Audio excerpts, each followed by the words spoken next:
Hello and most welcome to 1063. We're having a lovely afternoon. It's been cloudy all day, but now it's clearing up. Well, anyway, partly.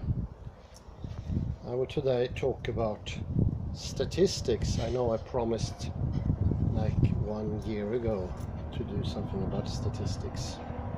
Well, it won't be only about statistics, but many other subjects as well.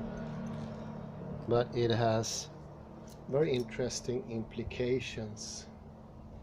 I think the very ignorance when it comes to cause effect might be one of the most grave features of the modern world. Aristotle proposed 4 different causes and effects.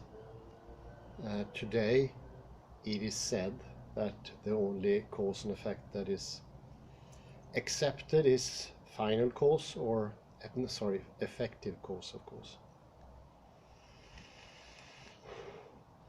But saying that is just some gibberish, doesn't even make sense. There are at least 4 different cause and effects. Not discerning about them is very troublesome for your life. I have a very hard time seeing how any life could work without understanding at least 6 or 7 different cause and effects. And since statistics is the study of cause and effect in itself, and why it's very often the case that most people confuses correlation with causation. And I think to start with, the difference between correlation and causation could be a good start. Don't forget, this is very much connected to iteration, as I mentioned before, and repetition, original and copy.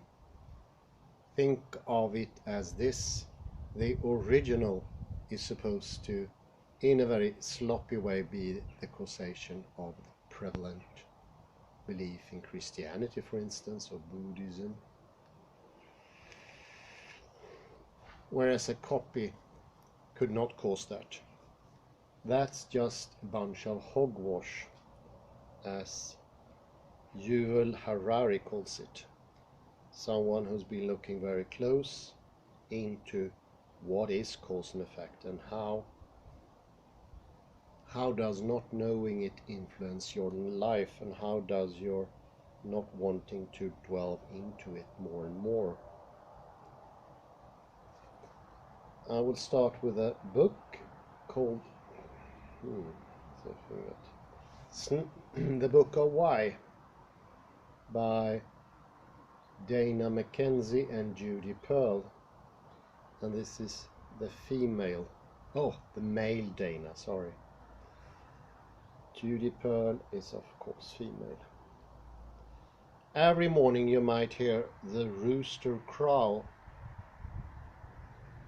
It crows because the sun is rising, or is it that the rooster's crow makes the sun come up?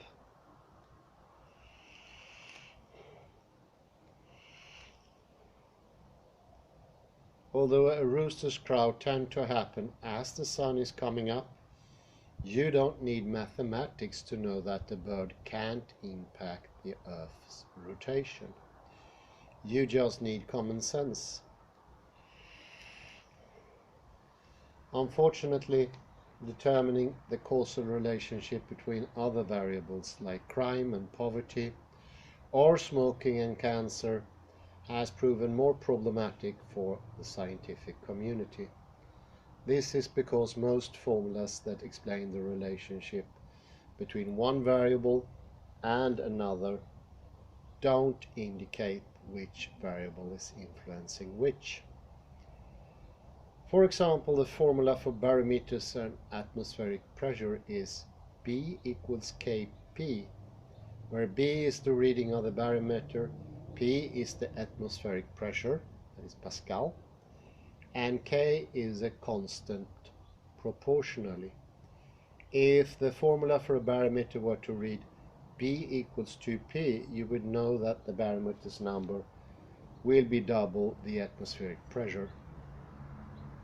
But the problem with this formula is that it doesn't explain whether atmospheric pressure causes the barometer to change or the other way around. And although you can use common sense to guess that the barometer can't change the air around it, there is no way to communicate this in traditional mathematical formulas.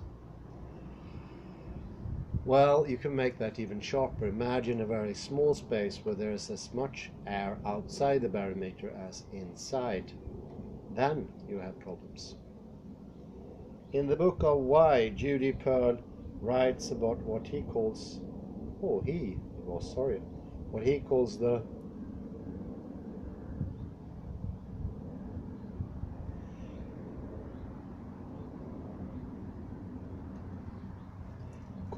causality. He says causality is a ladder. You can see causal inference as a ladder with 3 rungs: association, interventions, and counterfactuals. On the association rung of the ladder, you gather data by observing the variables around you, figuring out how they relate to one another. Making associations can be useful, but ultimately it doesn't allow you to understand a phenomenon deeply. For instance, an owl can become a good hunter by noticing that a rat is always in a certain location at a certain time of the day. But it doesn't mean that the owl will understand why the rat is in that place. Interventions is the second one. On the intervention level of the ladder, you wonder, what would happen if I did this? For instance, you might ask yourself, if I take an aspirin, what will happen to my headache? Then you take the action and find out how your action impacts the variables around you. The third one, counterfactuals. On the counterfactual rung of the ladder, you reflect on what caused a certain outcome to happen. If you took a certain action, you can ask yourself what would happen if you'd acted differently. If you observed an independent variable that seemed to impact the phenomena you're trying to understand, you wonder what would happen under different circumstances. For instance, you might wonder, was it the aspirin that stopped my headache? According to Sapiens author Yuval Harari, the ability to imagine counterfactuals were essential to your ancestors' survival. Imagine that you're preparing for a mammoth hunt with other members of your tribe. To determine a successful course of action, you and your fellow hunters will imagine the outcome that you want: a dead mammoth and no dead hunters. You'll then imagine the causes for the hypothetical outcome, such as the number of hunters, weather, terrain, and sharpness of your spears. Based on what you imagine the causes of success to be, you'll take actions such as bringing along enough people, sharpening your spears, and so forth. If your hunt goes well, you probably think about why it went well. And if it doesn't go well, you might come up with some ideas as to why that was the case. For example, if the mammoth ran away before you could get close enough to it, you might imagine that your choice to bring 10 hunters resulted in too much noise that scared the mammoth away. So you see here, counterfactuals are widely important to understand reality. Without counterfactuals, I don't think we will survive a single day.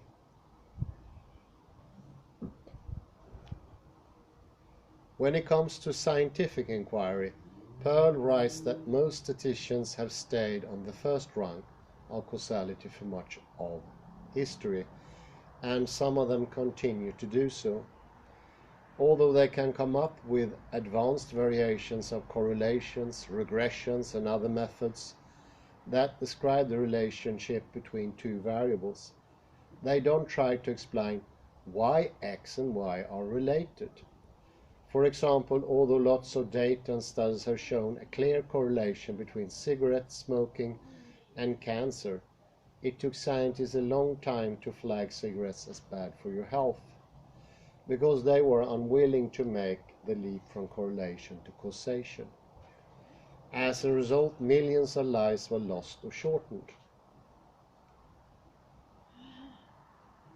But why have scientists stayed on the first rung of the causal ladder for so long? And what are they doing to change that?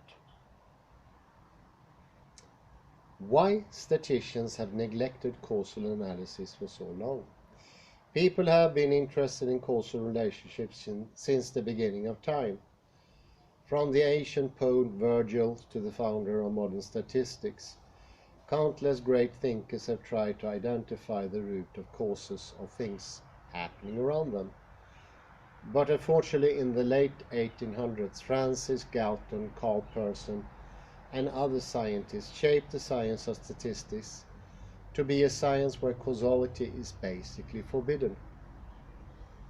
These pioneers of statistics learned from their early studies that causation does not always mean correlation, and took that truth to this extreme, basically labeling it as bad practice to conclude that any independent variable X, such as taking aspirin, is ever the cause of an outcome Y, such as having your headache go away. As a result, countless researchers have written that X and Y are related or associated, even when the causal relationship is obvious or important. As a result, millions of research dollars and countless statistical tests usually lead to journal articles rather than real-world outcomes that help people. Thankfully, in recent years, epidemiologists, social scientists, computer scientists, economists, and statisticians have begun to use statistics to solve real-world problems with mathematical precision. Pearl calls this shift in methodology the causal revolution, and claims that it will someday bring out potential to solve problems beyond what we currently imagine. But it took a long time for the causal revolution to really take off, and early supporters were often ridiculed in the research communities. An early supporter of causal revolution was Sewell Wright, a researcher at the US Department of Agriculture, USDA, in the 1920s. At that time, scientists were confused as to why their guinea pigs weren't adhering to the rules of Mendelian genetics, which stated that a particular trait like fur color should become fixed after generations of inbreeding. No matter how many generations of inbred guinea pigs they raised in their labs, scientists found it virtually impossible to breed an all-white or an all-colored guinea pig. After struggling with this problem for years, Wright began to wonder whether something beyond genetics could cause the variations that people were observing. He started investigating other developmental factors that might influence guinea pigs' fur color.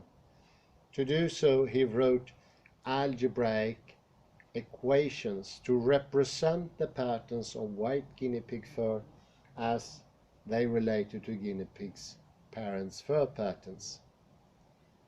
After observing thousands of guinea pigs, Sewell used a method called path analysis, which involved analyzing and testing hypotheses about which condition caused a particular outcome.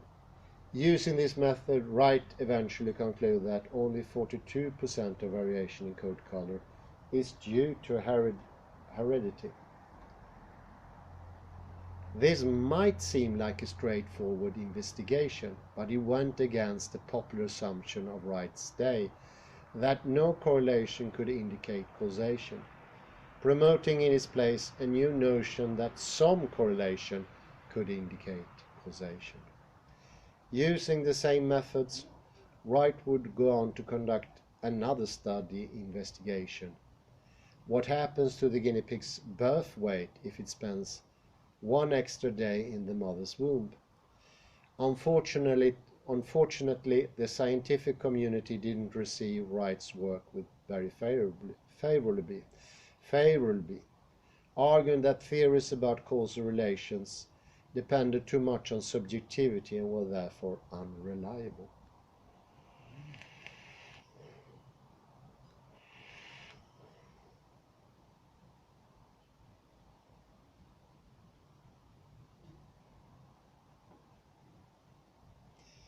In the 1960s, things finally began to change when a group of social scientists started using Wright's path analysis to measure the impact of social and educational policies on the communities they were intended to help.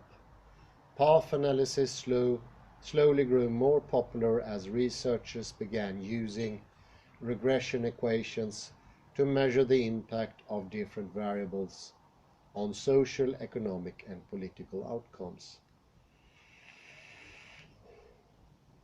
Nevertheless, social scientists continue to struggle to determine which variables cause things to happen the way they do and which are just correlated.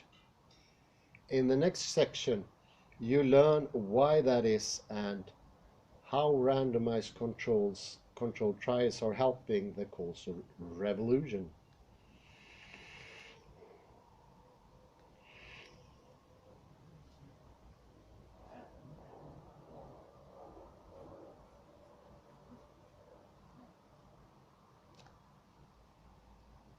How randomized controlled trials saved causality.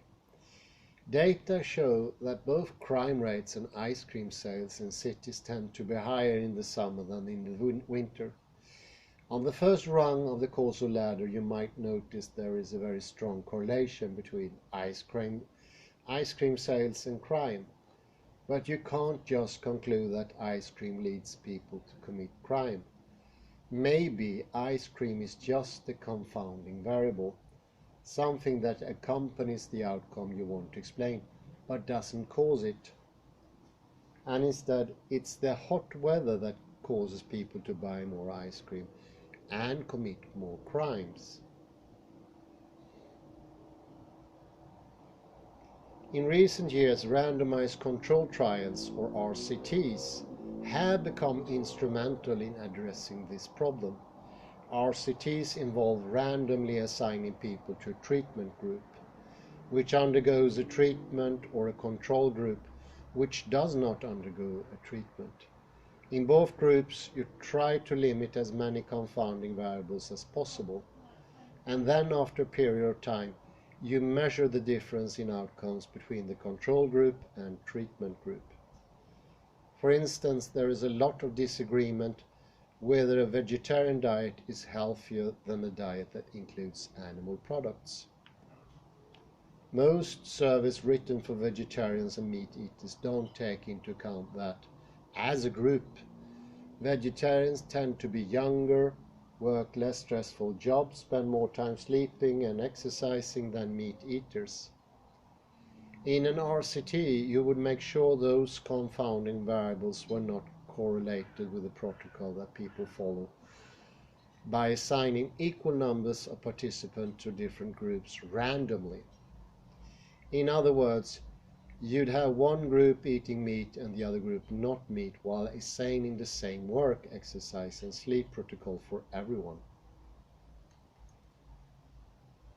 Of course, it's not always feasible to do an RCT. For example, you would never dream of randomly assigning people to smoke for 10 years just so you could see the impact it had on their health. Nor would you infect someone with a deadly disease to see whether a treatment would work. When it's not feasible to do an RCT, there are other statistical methods, broadly known as statistical controls, that can be used to calculate the estimated impact a confounding variable has on an outcome of interest. These methods allow you to adjust your calculations to measure the impact of a more likely causal variable. In the 1980s, statisticians like David Cox and Edward Simpson developed a protocol for identifying and testing for confounding variables. Although the methodology was less than airtight, it did get people to consider what would be possible if the problem of confounding variables could be addressed using RCTs and statistical controls. Then came Greenland and Robbins, introduced a twist to the RCT methodology that encouraged scientists to think more about counterfactuals and about what each participant would have experienced if they'd been put into a different group.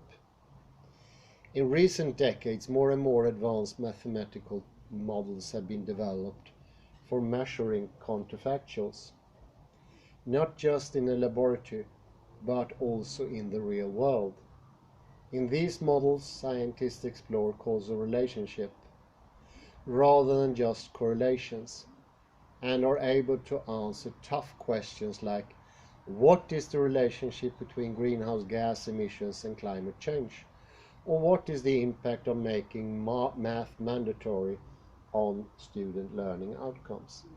And I think that is particularly interesting since we are now in our quantum group discussing the correlation between the climate effects and the exhaust of carbon dioxide into the atmosphere. There is reason to believe there is a correlation, but how the cause and effect is formulated is quite a different matter. How causality will interact with artificial intelligence. In today's era of big data, people are obsessed with aggregating and analyzing large masses of information, and everyone is talking excitedly about how artificial intelligence systems are learning from that data. AI is getting smart enough to outperform humans at games like Jeopardy and AlphaGo. But Pearl writes that artificial intelligence is currently limited to the first rung of the causal ladder. That's fine for control environments like AlphaGo or Jeopardy. But in the real world, where there are many layers of causal relationship, AI will be prevented from being as smart as human for the foreseeable future. For example, if your AI-enabled robot started vacuum in the middle of the night and you reprimanded it, it might falsely think that it should never interrupt you in the night again. But if your house were on fire, wouldn't you want your robot to wake you up? That is a far better outcome than a counterfactual scenario in which the robot lets you sleep through the fire. If artificial intelligence systems are to be successfully integrated into society, they need to move up the ladder of causal analysis and learn to understand the potential outcomes of their interventions, and then examining counterfactuals, follow rules and notice correlations. This will enable them to help human society rather than threaten it, because they'll be better able to navigate the complexities of modern life and understand how and why they should make certain choices. Whether you are a scientist or a layperson, considering causal relationship rather than just correlations can make you more successful, happy and fulfilled. Moving up the rungs of the causal ladder will help you to move past merely observing what's happening around you to understand what you can do to achieve different outcomes. Most importantly, Causal reasoning is a powerful reminder that human thought is special, and you're not an animal or a machine.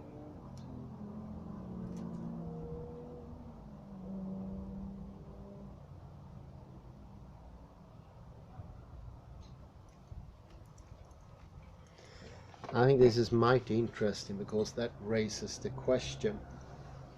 And I think everyday people think by grasping at the existences, the beings they create, so to somehow create them. And since every time you grasp for them, they turn up, and you think there is a causal relation. But I would say there is only correlation. And that the actual struggling to conquer the things or grasp at them, so clearly shown by Ian McGilchrist, is not causing them to come into existence. They need to be let into existence. And that's a wholly different thinking. And I think the first step to letting go of that thinking, the normal one or the one that is in place now, is at some level think about cause and effect, because it's widely important and it's far from simple.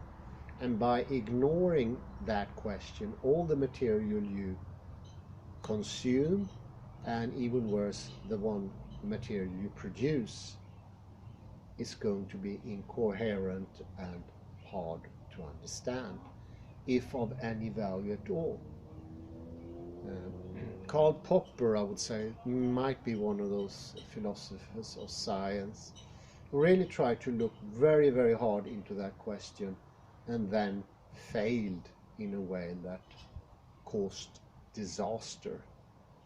His falsification turned out to be the biggest success first, admired by everyone, and he was rewarded a knighthood and everything. But nobody had thought of that falsification actually could be reversed. And I think that is typical of academia today. They assume that 4, 5, 6 or 7 things are not to be thought of. And either because they're too complicated, or secondly, they are even dumber than that. They think it won't affect the outcome. Of course, cause and effect will affect the outcome. How come a philosopher already in antiquity, like Aristotle, who was, apart from might believing in transcendental signify, was more or less a cynic? Why did you think he looked into 4 different cause and effect? And why is not final cause considered anymore? Yuval Harari proved that final cause is what actually drives people. That's okay, but if you don't even aware of it, that is disastrous. That means that you will ignore all 3 other things, and you will actually ignore what we think is the most common, effective cause. And I think we have a serious threat here, and that was partly mentioned by Ian McGilchrist in something called the Flynn effect. The Flynn effect shows that from the 1930s and onward, there was an increase in intelligence all over the world. And this increase continued up to the late 70s, early 80s. And then there was a descent. It was only that descent was much steeper than the increase had been before. We are now past the point where it all started to go in the right direction, where probably better education and nutrition and less work made people able to develop their intelligence. Now we have the reverse. What causes that is of course also a question for causality. And most people look for causes where correlation is to be found. In nature, the environment, the technological development. Ian McGilchrist really goes into the real cause, or at least try to ponder other causes, and how we construct knowing as such. And we making the mistake of thinking that we could sort of conjure things by just thinking of them. I would say that is a main part of the problem. because once you leave your thinking into fantasy, you will not be acting effectively. This is exactly the same, and I think that would be approved by Ian McGilchrist. If you train your head every day, as we do today in academia, by cycling on an exercise bike that's not hooked up to the back wheel, we might develop a light sweat, or at least feeling we're doing some movement, but we don't do training. And by ignoring cause and effect, the 4 or 5 or 6 different cause and effect there are, we are also letting our intelligence down, because we need to look into those things. In every singular moment there could be reason to think about cause and effect, like the Necker cube, or even better, the Klein bottle, with a variety of different outcomes. And all those outcomes, I feel, definitely should be looked into. Ignoring to do that will lead to we don't develop intelligence at all, or is decrease in intelligence, which is called the Flynn effect, or the other one is called Jim Flynn's reversed Flynn effect. Also coming up with the same Jim Flynn, a New Zealand professor who died a couple of years ago. A really smart guy who both find the increase in intelligence and also found out this developing decrease in intelligence, which is disastrous. From my point of view, it makes the climate change seem like a fart into a gas clock or something like that, or a drop of water in the ocean. This is much more devastating, because it's actually the most intelligent and the bravest are losing most, and those are the ones to rule the future society. And if they won't be able to do that, there will be no one to lead us. Think about that disaster. Something needs to be done now, and much is caused by this passivity in thinking, ignoring thinking, ignoring important details, ignoring order, ignoring sequencing. As ignoring cause and effect and not pondering about it, it's very grave. It is a bit like operating on a patient and not bothering to clean the patient first, not putting disinfectants. Thereby you guarantee there will be an infection. This is what happens with intelligence now, by ignoring the question of causality, not even mentioning it. I had been studying at the university for 6 years until I started to read Popper's different variety of cause and effect. So that is sort of bad. It's like studying, let's see, Portuguese for 5 years and not hearing a single word of Portuguese. How would you learn it? Well, modern day academia. Well, let's linger on, and I wish you all a very pleasant afternoon. Bye bye for now.